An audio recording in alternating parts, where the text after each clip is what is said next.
I'm about to say something that's going to annoy some of you, and then I'm going to prove it to you in the next 15 minutes. You are not poor because of bad luck. You are not poor because the economy is rigged, even though parts of it are. You are poor, or stuck, or treading water financially, because you were trained to be that way. The same way you'd train a dog to sit. Somebody trained you to stay small with money. And the wild part is, once you actually see the training, you cannot unsee it. It shows up in your bank app, your job, your relationships, everywhere. So give me 15 minutes, and I promise you'll never look at a single financial decision the same way again. Let's start with the first piece of training, and it's the one nobody wants to blame because it feels sacred. Go. Not the math, not the reading. That part's fine. It's the operating system underneath it. From the time you're 6 years old, you are rewarded for one thing and one thing only. Doing exactly what you're told, on time, in the right format, without asking why. Raise your hand, wait your turn, color inside the lines. Get the answer that's already in the back of the book. 12 years, sometimes 16 if you go to university, of being trained that the path to approval is compliance, not value creation. And then you graduate, and the entire economy outside those walls runs on the opposite rule. Rich people don't get paid for compliance. They get paid for solving problems nobody assigned them. So you spend your first 18 to 22 years becoming excellent at a game that has almost nothing to do with the one you're about to play for the rest of your life. That's training number one. And it's not a conspiracy, it's just what happens when an institution built for the industrial era tries to prepare you for an economy that rewards initiative. Training number two is the one that runs quieter, and it's the money script you inherited before you could even talk. Every kid absorbs a handful of sentences about money just by being in the room. Things like,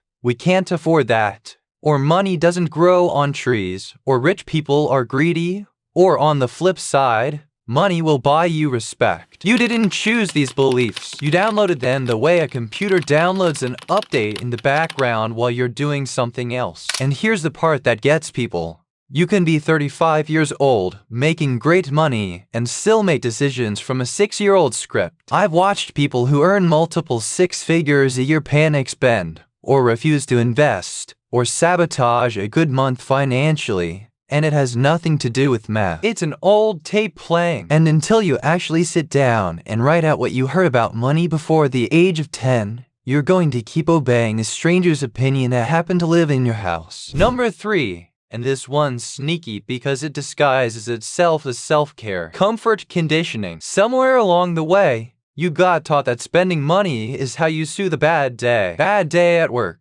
Order the food. Stressful week. Buy the thing. Feeling behind in life.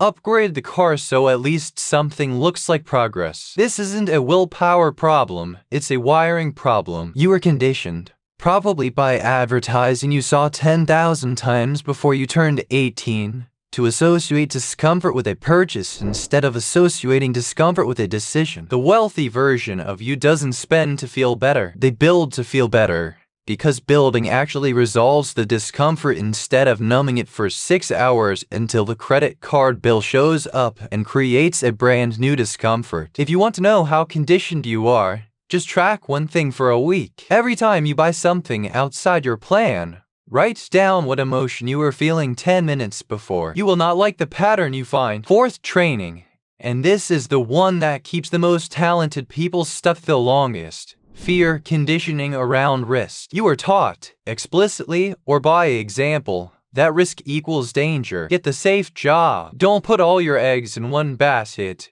even before you have any eggs. Stay where it's stable. Here's what nobody told you. Stability and safety are not the same thing. A job can feel stable while being one bad quarter away from a layoff you have zero control over. Meanwhile, a skill you built, a small business you started, a piece of leverage you own, that's actually safer long-term because you control the variables. But because you were trained that reveals bad, you avoid the very moves that would compound into real wealth, and instead you take out a different kind of risk. You don't even clock as risk, which is the rate of doing nothing with inflation 100% every single year. Standing still isn't neutral. It's a bet, and it's usually a losing one. Fifth, comparison conditioning. And this is the one social media weaponized. You are trained to look sideways instead of forward. Your brain is wired to compare. That's not new. Humans have done that forever. What's new is that you now compare yourself to a highlight reel from thousands of strangers every single day. And your nervous system can't tell the difference between your neighbor's new car and an influencer's rented one. So you start making financial decisions to manage how you're perceived instead of decisions that build your actual position. You buy the thing that signals arrival instead of the thing that creates it. And the truly rich people I've studied, the ones with real balance sheets, not just nice cars, they almost universally stopped caring what their spending looked like to other people around the same time their net worth started actually moving. That's not a coincidence. Comparison is one of the most expensive habits a human being can have, and most people are paying for it monthly without ever putting a name on it. And the sixth one, the final piece of the training, is what I call the rescue fantasy. Somewhere in you, there's a quiet belief that eventually something outside of you is going to fix this. A promotion, a lottery ticket, an inheritance, a market crash that finally lets you buy and cheat, a viral moment, the right person discovering your talent. This belief is comforting, which is exactly why it's dangerous, because comfort doesn't require you to act today. And the people who actually build wealth operate from the opposite belief. They assume nothing is coming to save them, so they build rescue themselves. That single mental shift, from waiting to be rescued to becoming your own rescue, is worth more than any investment strategy I could teach you in this video. There's a seventh one, and it's newer than the rest, which is why most people haven't even named it yet. Urgency conditioning. Every app on your phone, every checkout page, every sale banner is built by teams of extremely smart people whose entire job is to manufacture a false deadline so your brain skips the part where it actually thinks. Limited time. Only 3 left. Offer ends tonight. None of that urgency is about your life. It's engineered urgency, designed in an office you'll never see, tested on millions of people before it ever reached your screen. And here's the damage it does beyond the individual purchase. It trains your decision-making muscle to operate on manufactured urgency instead of real priority. So when a genuinely important decision shows up, an investment, a career move, a negotiation, that same muscle doesn't know how to respond, because it's been fed years of fake deadlines instead of real ones. You've been training for the wrong sport. And the eighth, which sits underneath all the others like a foundation, identity conditioning. At some point, usually after enough financial mistakes stacked up, most people quietly adopt a label. I'm just not good with money. I'm a spender. That's just who I am. Numbers aren't my thing. The moment that sentence gets said out loud a few times, it stops being a description of past behavior and starts being an instruction for future behavior, because your brain works extremely hard to keep your actions consistent with whatever identity you've claimed. You're not bad with money. You ran a specific pattern of behavior repeatedly without examining it, and then you mistook the pattern for a personality trait. Those are 2 completely different things, and confusing them is one of the most expensive mistakes on this entire list. Because a personality trait feels permanent, and a pattern is just a habit waiting to be interrupted. Before I give you the 6, let me give you one number that makes all of this real instead of theoretical. Track any 100 people with the exact same starting salary for 15 years, and the spread in outcomes is never small. It's rarely 10%. It's rarely even 50%. Often it's a gap of 5, 10, sometimes 20 times between the bottom and the top of that group.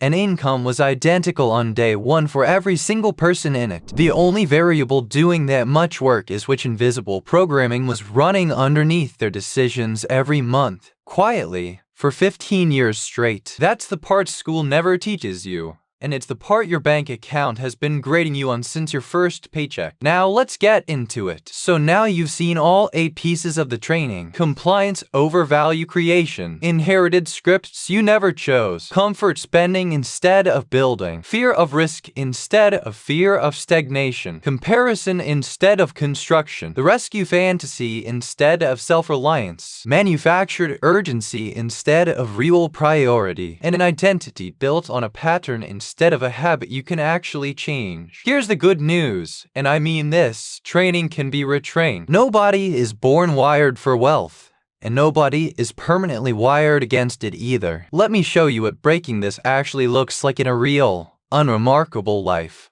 because I don't want this to stay abstract. Take someone in their late 20s, decent job, decent income, nothing dramatic wrong, just stuck. Every year looks roughly like the last one. Savings barely move. There's always a reason: a car repair, a wedding to attend, a slow month. On paper, nothing catastrophic is happening, which is exactly why it's so easy to ignore for years. What actually changes the trajectory almost never looks like a single dramatic decision. It looks like this person finally sitting down and writing out, honestly, which of these 8 patterns they're running. They realize the comfort spending is real, but small. The bigger one, the one nobody in their life ever named, is the rescue fantasy, a quiet assumption that a big raise is coming eventually and will sort everything out on its own. The moment that gets written down and looked at directly, the whole financial picture stops being a mystery and starts being a series of specific, fixable decisions. Nothing about their income changed that week. What changed was which pattern was allowed to keep running unexamined. And that's the part that actually moves the number every single time, more than any tip about budgeting ever could. The people who break out did 4 specific things, and I want to give you all 4 so you can start today, not someday. First, they got brutally specific about which of these 8 patterns they personally run. Not all 8 hit everyone the same way, and this is where most self-help advice fails people,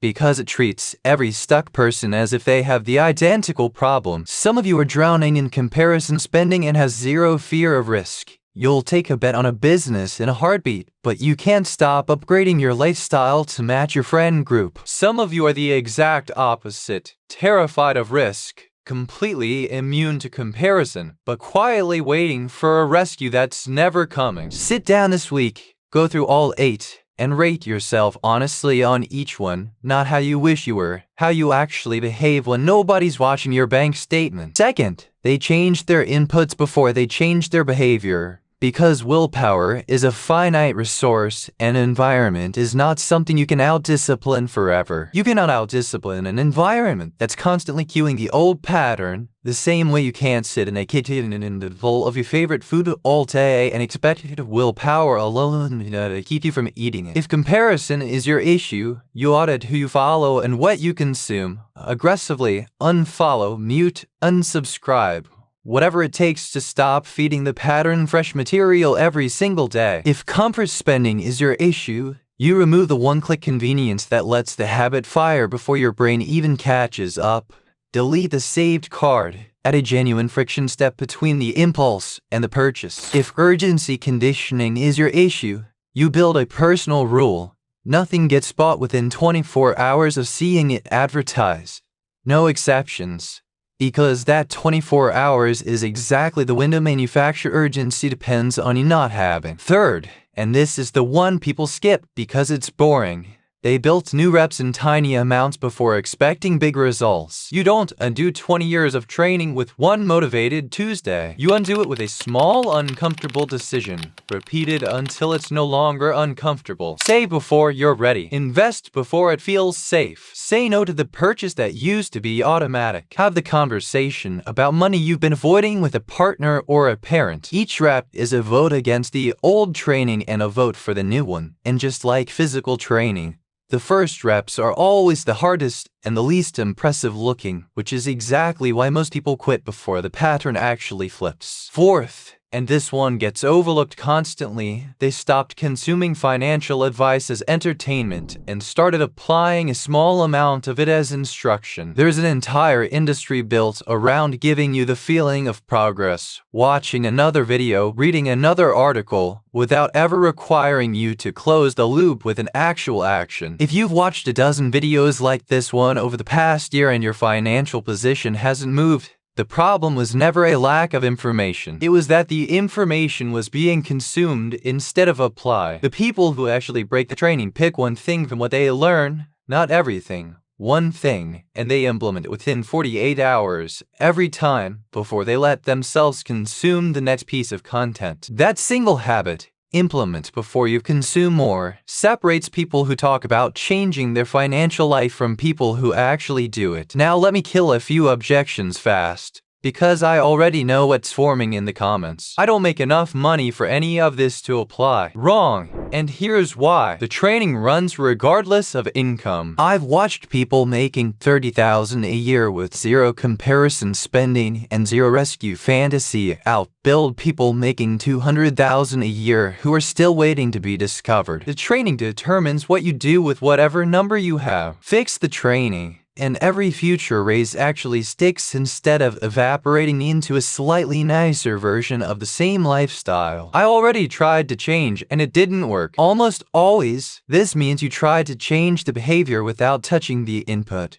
or you tried all 6 at once and burned out in a week. Nobody retrains 20 years of conditioning through sheer willpower in a single sprint. You retrain it the boring way. One pattern, small reps, for months, not days. This feels like blaming my parents or my past. It's not blame, it's diagnosis. A doctor telling you that you have a treatable condition isn't blaming you for getting sick. Naming the training is the fastest route to no longer being run by it. The people who stay stuck the longest are the ones who refuse to look at the wiring because looking at it feels uncomfortable. Discomfort here is doing you a favor. What if I fix all this and it still doesn't work? Then you'll have real information instead of an old story. Most people never even get to find out whether their strategy works, because the strategy never survives contact with the untouched conditioning underneath it. I don't think I have an urgency problem. I don't even buy that much stuff. Maybe not in dollars, but check the pattern in decisions, not just purchases. Did you take that job quickly because the offer had a short deadline attached, without actually comparing it to anything else? Did you jump into an investment because someone said the window was closing? Urgency conditioning doesn't only show up in shopping carts, it shows up anywhere a fake or exaggerated deadline is to make a decision that deserves more thought they've received.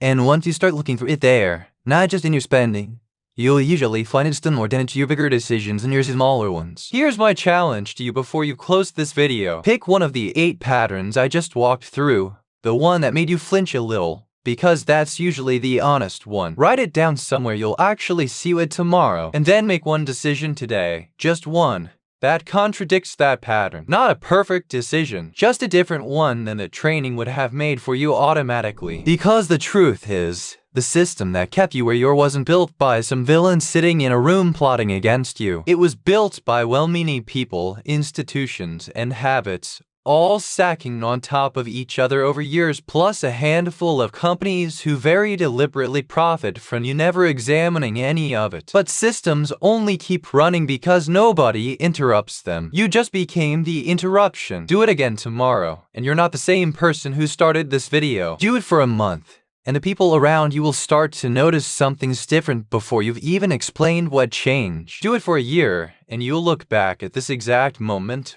watching this as the point where the training finally stopped running the show.